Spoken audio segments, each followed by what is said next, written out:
రాష్ట్రంలో కూటమి double engine సర్కార్ దూసుకుపోతోందని కూటమి నాయకులు చెప్పడం చాలా విడ్డూరం, హాస్యాస్పదం, అతిశయోక్తి. కాబట్టి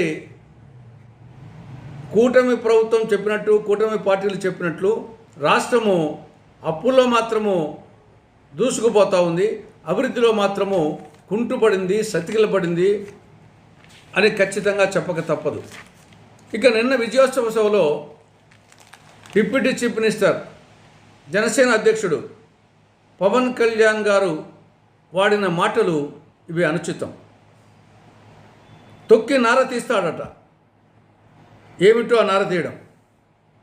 ఇలాంటి మాటలు గతంలో కూడా మాట్లాడినాడు ఆయన.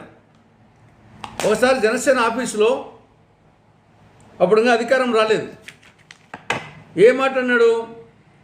తమాషాగా ఉందా కొడకల్లారా, ప్యాకేజీ గీకేజీ అంటే చెప్పు చూపిస్తూ పళ్ళు రాలగొడతా, అరే వెధవలారా, సన్నాసులారా, చవటల్లారా, దద్దమ్మలారా, ఒంటి చేత్తో వచ్చి మెడ పిసికి తొక్కి చంపేస్తా, ఇలాంటి మాటలు మాట్లాడినాడు. ఆయన ఇప్పుడు నీతులు చెప్తున్నాడు.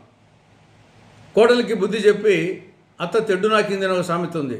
ఆ విధంగా ఆయన ఒదిక్కేమో ప్రత్యర్థులు వచ్చేసి వాళ్ళు ఆ విధంగా మాట్లాడకూడదు అంటూనే, ఈయన మాత్రము గతంలో మాట్లాడినాడు, ఇప్పుడు మాట్లాడుతున్నాడు. ఇప్పటికైనా ఆయన మాట తీరు మార్చుకోవాలని కాంగ్రెస్ పార్టీ సూచిస్తూ ఉంది.